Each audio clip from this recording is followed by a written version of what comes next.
El llano en llamas, de Juan Rulfo. Capítulo 3. Es que somos muy pobres. Aquí todo va de mal en peor. La semana pasada se murió mi tía Jacinta, y el sábado, cuando ya la habíamos enterrado y comenzaba a bajársenos la tristeza, comenzó a llover como nunca. A mi papá eso le dio coraje, porque toda la cosecha de cebada estaba soleándose en el solar, y el aguacero llegó de repente, en grandes olas de agua, sin darnos tiempo ni siquiera a esconder aunque fuera un manojo. Lo único que pudimos hacer, todos los de mi casa, fue estarnos arrimados debajo del tejabán, viendo cómo el agua fría que caía del cielo quemaba aquella cebada amarilla tan recién cortada. Y apenas ayer, cuando mi hermana Tacha acababa de cumplir 12 años, supimos que la vaca que mi papá le regaló para el día de su santo se la había llevado el río. El río comenzó a crecer hace 3 noches, a eso de la madrugada. Yo estaba muy dormido, y sin embargo, el estruendo que traía el río al arrastrarse me hizo despertar enseguida y pegar el brinco de mi cama con mi cobija en la mano, como si hubiera creído que se estaba derrumbando el techo de mi casa.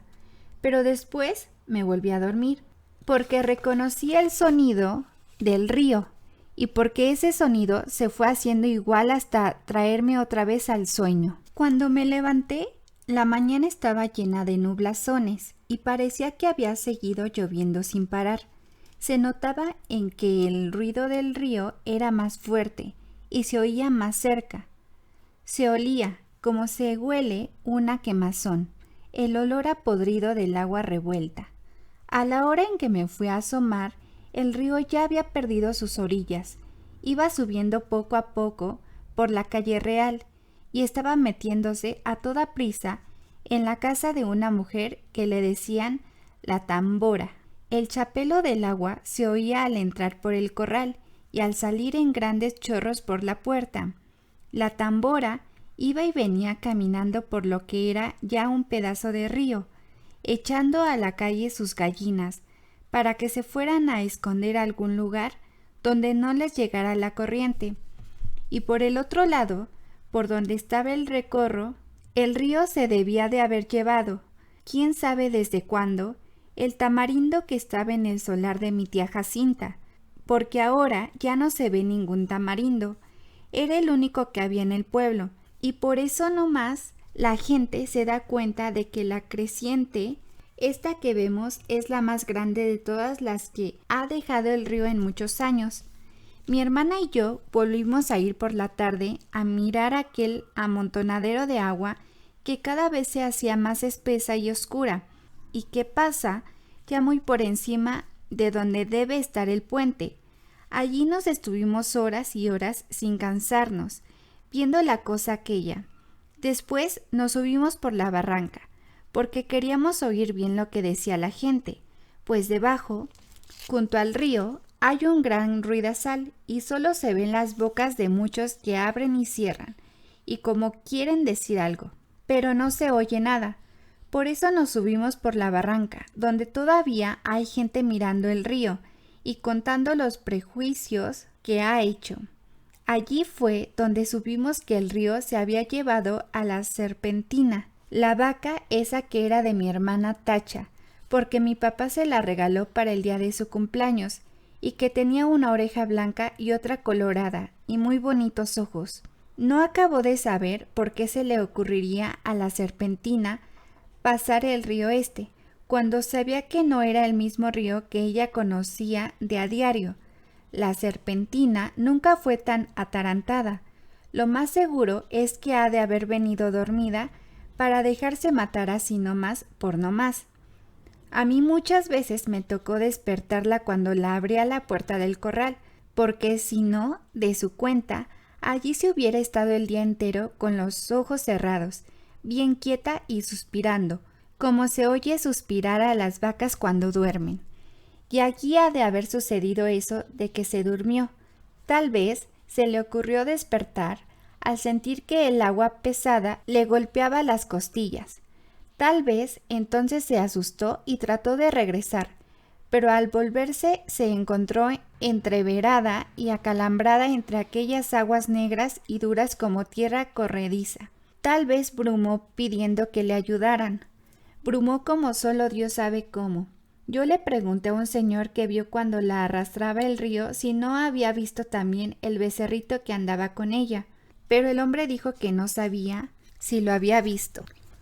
Solo dijo que la vaca manchada pasó patas arriba muy cerquita de donde él estaba y que allí dio una voltereta y luego no volvió a ver ni los cuernos ni las patas, ni ninguna señal de la vaca.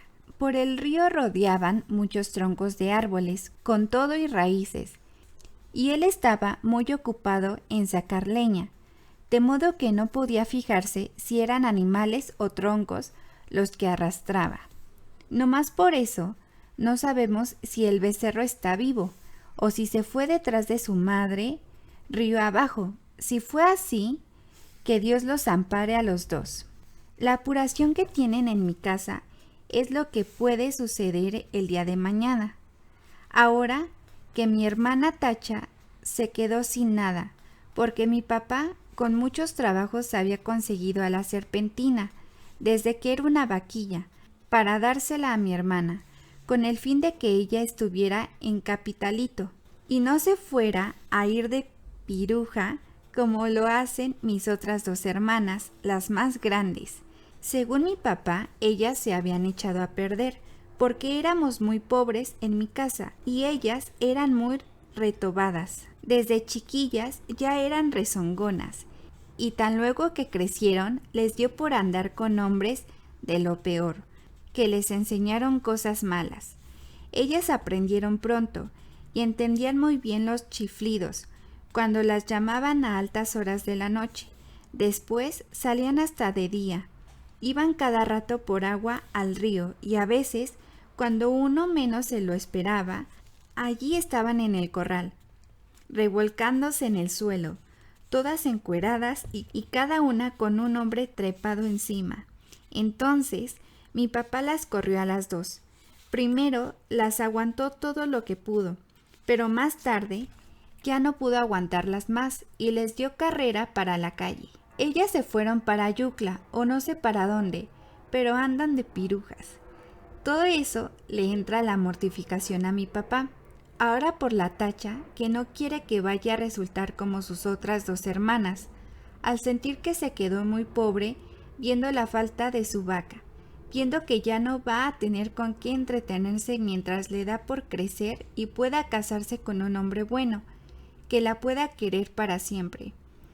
Y eso ahora va a estar difícil.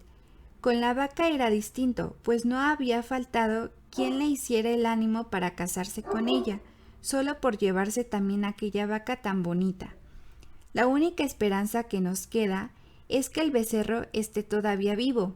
Ojalá no se le haya ocurrido pasear el río detrás de su madre, porque si así fue, mi hermana Tacha está tantito así de retirado de hacerse piruja, y mi mamá no quiere. Mi mamá no sabe por qué Dios le ha castigado tanto al darle unas hijas de ese modo, cuando en su familia, desde su abuela para acá, nunca ha habido gente mala. Todos fueron criados con el temor de Dios, y eran muy obedientes y no le cometían irreverencias a nadie. Todos fueron por el estilo.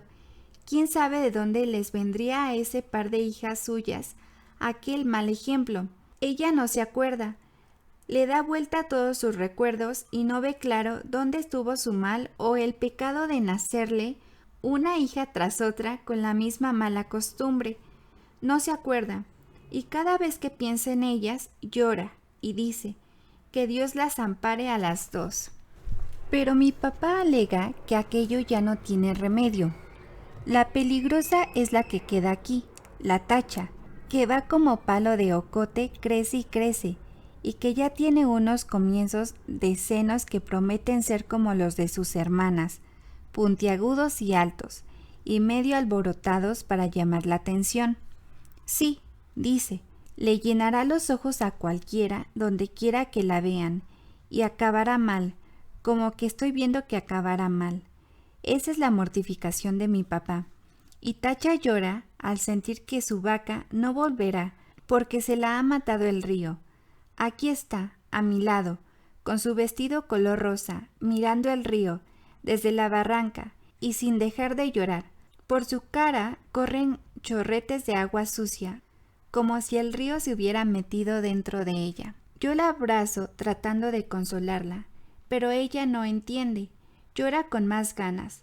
De su boca sale un ruido semejante al que se arrastra por las orillas del río, que la hace temblar y sacudirse todita. Y mientras la creciente sigue subiendo, el sabor a podrido que viene de allá salpica la cara mojada de Tacha, y los dos pechitos de ella se mueven de arriba abajo, sin parar, como si de repente comenzara a hincharse para empezar a trabajar por su perdición.